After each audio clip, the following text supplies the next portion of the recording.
பார்வதி தேவி கோபத்தோட உச்சத்தில் எல்லாத்தையும் கேள்வி கேட்க அவனுக்கு அல்லு இல்லை. மூடி மறைக்காமல் ஒழுங்காக கேட்குற கேள்விக்கு எல்லாரும் வாயை திறந்து பதில் சொல்லுங்கன்னு கேட்க சிவம் பக்கம் திரும்பி, ஏன் சுவாமி பேசாமல் இருக்கீங்க, அழகான உங்களோட மகனை கொஞ்சம் கூட இறக்கமே இல்லாமல் தலையை துண்டாக்கி போட்டிருக்காங்கன்னு சொல்லி சிவம் பக்கத்தில் உட்காந்துட்டு அழுகிறாங்க. நான் செஞ்ச கடுமையான புண்ணிய விரதத்தால் இவனை பிள்ளையாக பெற பாக்கியத்தை நான் அடைஞ்சேன்.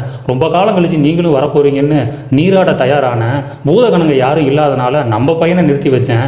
இவன் சின்ன பையனு தெரிஞ்சும் எப்படி மனசு வந்துச்சு அவன் தலையை அறுத்தறிய, இப்போவே இதை செஞ்சது யாருன்னு எனக்கு தெரியணும்னு அழுதுகிட்டே சிவன்கிட்ட கேட்க, ஆனால் சிவன் எதுவுமே பேசாமல் அமைதியாக இருக்கார்.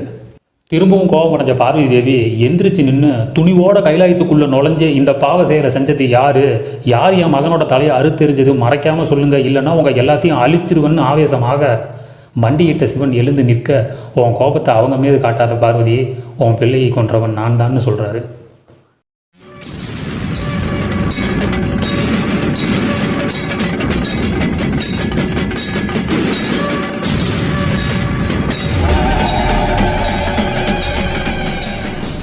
சக்தியும் சிவனும் சரிநிகராய் நிற்க சகலமும் பயத்தில் நடுங்க, ஆம் பார்வதி, அவனை நான் தான் கொன்றேன்னு சொல்லிட்டாரு.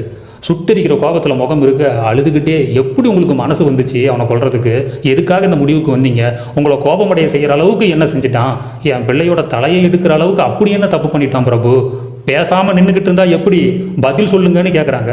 பெற்றவளுக்கு என்னதான் அவள் பிள்ளையை இழந்த காரணத்தை சொன்னாலும் அவள் இதையும் ஏற்றுக்காது. இது உலக நியதி பார்வதி, இதுக்கு நீ விதிவிலக்கல்ல. ஆணவத்தோடு நடந்த அவனை என்னுடைய திரிசூலம் தான் வெட்டி சாய்ச்சதுன்னு சொல்கிறாரு. வல்வினைகளை அழித்து நன்மை பயக்கும் திரிசூலமாய் என் பிள்ளையின் சிரத்தை அறுத்தது. இச்சாசக்தி, கிரியாசக்தி, ஞானசக்தி என 3 முனைகளை கொண்ட திரிசூலம் என் பிள்ளையின் உயிரை எடுத்திருக்கிறது என்றால் அப்படி என்ன தப்பு பண்ணிட்டான் பிரபு, அவன் என் கற்பனையிலிருந்து உருவான பிள்ளை, என்னோட எண்ணத்தை முழுமையாக கொண்டவன், என்ன செஞ்சுட்டான்னு இவ்வளோ கடுமையான தண்டனையை என் பிள்ளைக்கு கொடுத்துருக்கீங்கன்னு, உங்களுக்கு அந்த அதிகாரத்தை தந்தது யாருன்னு எனக்கு தெரியணும்னு கையை நீட்டி சிவனையே ஒரு மிரட்டுனாங்க பாரு. சுற்றி இருக்க அத்தனை பேத்துக்கும் சுயநினைவையே போயிடுச்சு. எம்பெருமானுக்கே இந்த நிலமன்னா இதுக்கு உடந்தையாக நாம் இருந்தோன்னு தெரிஞ்சால் நமக்கு எது என்ன ஆகுன்னு தேவர்கள் எல்லாரும் எச்சு முழுங்குறாங்க. மூச்சு பேச்சே இல்லாமல் உறைஞ்சி போய் நின்றுக்கிட்டு இருந்த சிவன், உன்னுடைய கோபம் நியாயமானதான் உமா, என்னால் புரிஞ்சிக்க முடியுது, ஆனால் இது காலத்தோட கட்டாயம், இதை எப்படி நான் உனக்கு சொல்லி புரிய வைப்பேன்னு கண்ணை மூடி மனசுலையே நினச்சிக்கிட்டு நிற்கிறாரு. ஏற்கனவே எரிமலையாக எரிஞ்சிக்கிட்டு இருக்கிறாங்க, இதில் நந்தி வேற குறுக்க வந்து, இது மன்னிக்க முடியாத தவறுன்னு எங்களுக்கு தெரியுது தாயே, சத்தியமாக சொல்கிறேன், இவன் உங்கள் புள்ளன்னு எங்களுக்கு தெரியாது, நடந்ததை நான் சொல்கிறேன், எம்பெருமான் கைலாயத்துக்குள்ளே வர முயற்சி பண்ணாரு, அவன் உள்ளே அனுமதிக்க மாட்டேன்னு சொல்லிட்டான்னு புரிய வைக்க போன எங்களையும் தாக்கிட்டான், நாங்கள் பண்ண தப்பெல்லாம் அதை எம்பெருமான்கிட்ட போய் சொன்னது தான் அப்படின்னு அழுதுகிட்டே நந்தி சொல்ல, எரிமலை வெடித்து செதறின மாதிரி நிலத்தில் காலால் ஒரு மிதிச்சாங்க. அப்படியே நந்தியை மேலே பறக்க விட்டுட்டாங்க. முந்தி போன நந்திக்கே இந்த நிலமன்னா எங்களோட நிலமை என்ன ஆகுன்னு தேவர்கள் எல்லாருக்கும் தொட நடுங்க ஆரம்பிச்சிருச்சு.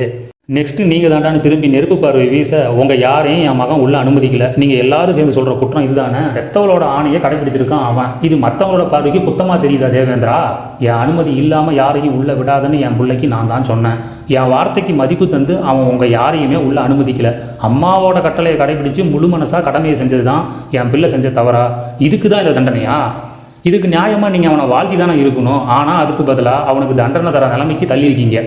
உண்மை என்னன்னு தெரிஞ்சிக்காமல் எல்லாரும் சேர்ந்து அவனோட கோபத்தை தூண்டி விட்டுருக்கீங்க. நீங்கள் எல்லாரும் சேர்ந்து செஞ்சது தப்பு இல்லை, ஆனால் என் பிள்ளை செஞ்சது தப்பு. என் பிள்ளையை கோபப்படுத்தாமல் இருந்திருந்தா இந்த நிலைமை வந்திருக்காது, நானும் அவனை இழந்திருக்க மாட்டேன். ஏன் இப்படி செஞ்சீங்க, சர்வ சக்தி கொண்ட உங்களையே அவன் அனுமதிக்க முடியாதுன்னு இருக்கான், உங்களுக்கு அப்போவே தெரிஞ்சிருக்க வேணாமா, அது மட்டும் இல்லாமல் அவன் உங்கள் எல்லாத்தையும் தோற்கடிச்சிருக்கிறான், அந்த நொடியாவது தெரிஞ்சிருக்க வேணாமா அவன் யாருன்னு, அவன் உங்களை அனுமதிக்கலன்னு சொல்கிறீங்களே, கொஞ்ச நேரம் பொறுத்திருந்தா தான் என்ன, அப்படி என்ன அவசரம், நானே வந்து உங்கள் எல்லாருக்கும் அவனை அறிமுகப்படுத்தி வைக்கலான் இருந்தனே, ஆனால் இந்த தேவர்களோட அவசரத்தால் நடக்க வேண்டிய எல்லாமே கெட்டுடுச்சு, எல்லாரும் சேர்ந்து என் பிள்ளையை பழி வாங்கிட்டீங்கல்ல, ஒரு சிறுவனை அழிக்க எல்லாரும் கூட்டு சேர்ந்துருக்கீங்க, தெரியாமல் கேட்குறேன், எம்பெருமானையும் உங்களையும் உள்ள அனுமதிக்காததால் இந்த உலகத்தில் தடைப்பட்டு போன முக்கியமான காரியம் என்னன்னு சொல்லுங்கள், சின்ன பையன்கிட்ட போய் உங்கள் வீரத்தை காட்டியிருக்கீங்க, இதுதான் நீங்கள் கத்த வீரத்தோட அடையாளமா, யாருக்கும் கெடுதல் நினைக்காதவன் அவனை போய் உங்கள் எதிரியாக நினச்சிருக்கீங்க, ஆசாபாசங்களுக்கெல்லாம் அப்பாற்பட்டவன் அவனை இப்படி பழி வாங்கிட்டீங்களே, இப்படி நீங்கள் செஞ்சதால் இது வெளியே தெரிய வரும்போது இந்த உலகத்தில் எந்த ஒரு மகனாவது தான் அம்மாவோட கட்டளையை நிறைவேற்றுவானா சொல்லுங்கள், இந்த முடிவு தான் வரும்னு தெரிஞ்சால் யாருக்கு தான் துணிவு வரும். திரும்ப சிவபக்கம் திரும்பி, உங்களுக்கு ஞாபகம் இருக்கா சுவாமி, பிள்ளை பாக்கியம் வேணும்னு நான் எவ்வளவு காலம் காத்திருந்தேன், புத்திர பாக்கியம் கிடைக்காம நான் எனக்குள்ளாரே எவ்வளவு நாள் புழுங்கி போயிருப்பேன், அந்த உணவை புரிஞ்சிக்காமல் போயிட்டீங்களா, நான் எப்படியெல்லாம் போகிறான்னு உங்களுக்கு தெரியாதா, நான் யார் என்று தெரியும் அல்லவா அப்படின்னு கர்ஜிக்க ஆதி சக்தியான நான் தாட்சாயினியாக பிறப்பெடுத்து தங்களையே அடையணும்னு கடுமையாக தவம் இருந்தேன்.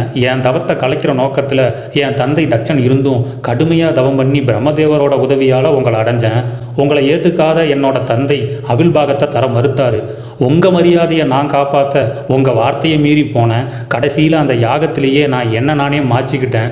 மீண்டும் பிறந்து வந்து தங்களையே கணவனாக அடையணும்னு தவம் இருந்து இந்த முறையாவது பிள்ளை பாக்கியத்தை பெறணும்னு காத்திருந்தேன். ஆனால் நீங்கள் தவக்கோலத்திலேயே இருந்ததால் நானும் தவக்கோலத்தை மேற்கொண்டு காலமும் வந்தது. என் விருப்பத்தை நான் உங்ககிட்ட சொன்னேன். அதே நேரத்தில் தேவர்களும் வந்து அவங்க விருப்பத்தை சொன்னாங்க. வேற வழியே இல்லாமல் மகாவிஷ்ணுவை நோக்கி புண்ணிய விரதம் இருந்து வரமாக கிடைச்ச பிள்ளை தேவர்களான உங்களோட அர்த்தமற்ற கோபத்தால் இவ்வளவு கொடூரமாக என் பிள்ளைய தலையை வெட்டி எரிஞ்சிட்டாருன்னு பிள்ளை வரத்துக்காக தான் எவ்வளவு காலம் படாத பாடுபட்டு போராடி காத்திருந்தேன்னு கொட்டி தீக்குறாங்க பார்வதி தேவி. தர்மப்படி நடந்துக்கிற நீங்கள் இப்படி செஞ்சது சரிதானா? பதில் சொல்லுங்கள் எம்பெருமானே. உங்களோட பக்தர்களுக்காக நீங்கள் எதையும் செய்வீங்க. அகந்தை கொண்ட பிரம்மதேவரோட 5வது தலையை கால பைரவராக உருவெடுத்து கிள்ளி எரிஞ்சது. வீரபத்திரராக உருவெடுத்து தங்களை அவமானப்படுத்திய தட்சனோட தலையை வெட்டி எடுத்தது. நடந்த அத்தனையும் நீங்கள் தர்மப்படி தான் செஞ்சீங்க. இருந்தாலும் என் மகனுக்கு நீங்கள் செஞ்ச இந்த கொடுமை அதர்மத்தை தான் காட்டுது. நீங்கள் அன்போடு அணைக்க வேண்டிய பிள்ளையை அநியாயமாக கொண்டுட்டீங்களே. சர்வ சக்தி படைத்த சர்வேஸ்வரரே, உலக நன்மைக்காக அதர்மத்தை அழிப்பதை வேலையாக கொண்டவரே, இவன் என்ன அப்படி அதர்ம செயல் பண்ணிட்டான்? அரியா பாலகன்னு தெரிஞ்சு ஏன் இப்படி செஞ்சீங்க? என் மகன் எனக்கு உயிரோட வேணும். உமது சக்தியால் தானே இந்த உலகம் இயங்குகிறது. அது உண்மை என்றால் என் மகனை உயிரோட கொண்டு வாங்க. அவன் இப்பவே எழுந்து அம்மானு என்கிட்ட வரணும். அவனுக்கு உயிரை தாங்கன்னு கேட்குறாங்க. சிவன் பேசாமல் அமைதியாக இருக்காரு. உங்களால் பிள்ளையை உயிரோட கொண்டு வர முடியலன்னா நான் என் சக்தியை காட்டுறேன்.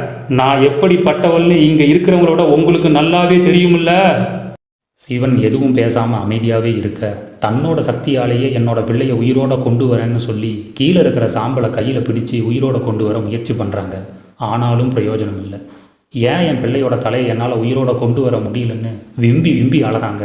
தேவிகள் எல்லாரும் இதை பார்க்க முடியாமல் அலறாங்க. மீண்டும் தொடர்ந்து முயற்சி பண்ண அதை பார்த்த சிவன் உடஞ்சி போய், தேவி எப்படி உனக்கு புரிய வைப்பேன்? உன் முயற்சி வீண்தான். எப்படி வீணாகும்? சக்தி படைத்த என்னால் இதை ஏன் செய்ய முடியாது? இவனோட தலை என்னோட திரிசூலத்தால் வெட்டி சாய்க்கப்பட்டது. திரிசூலத்தால் வெட்டுப்பட்ட எதுவும் திரும்ப பழைய நிலையை அடையாது தேவின்றாரு. இவன் தலையை உருவாக்க முடியாத தேவின்னு சொல்ல, இது முடியாதுன்னா அனைத்தும் அழியணும். என் மகனுக்கு உயிரை கொடுக்க முடியலன்னா உலகம் முழுவதும் அழிந்து போகட்டும். என் வயிற்றில் எரியும் நெருப்பே அனைத்தையும் அழிக்கப் போகிறதுன்னு கொந்தளிக்க ஆரம்பிச்சிட்டாங்க. எல்லாரும் பெண்ணை என்னன்னு நினச்சிங்க? அவளுக்கு எது நடந்தாலும் ஆண்மகன் எதை செஞ்சாலும் சரி அப்படிதானே? அதுக்காக அடங்கி போகிறவன் நினச்சிங்களா? இல்லை. பெண் நினச்சா உலகத்தையே உருவாக்குவா. அதே பெண் நினச்சா உலகத்தையே அழித்தும் விடுவா. இந்த உலகத்தை நான் அழிச்சே தீருவேன், எல்லாம் அழிய வேண்டியதுதான்னு கோபத்தோட உச்சத்தில் அவதாரம் எடுக்க போக, நாராயணர் மகாதேவரே ஏதாவது செய்யுங்க, பார்வதி தேவியோட இந்த கோபம் உலகத்தையே அழிச்சிடுன்னு சொல்கிறாரு. நீங்களாவது எடுத்து சொல்லுங்கள் தேவின்னு தேவிங்க எல்லா கட்டையும் போய் கேட்குறாரு. நிலைமை கையை மீறி போயிடுச்சு. உங்களில் ஒருத்தர் கூட பார்வதி தேவியோட பிள்ளைக்கு கருணை காட்டல. அவங்க எடுத்த இந்த முடிவுக்கு நாங்களும் துணையாக நிற்போன்னு பார்வதி தேவி அவதாரம் எடுக்க எல்லா தேவிகளும் சக்தியோட சக்தியாக போய் இணையிறாங்க.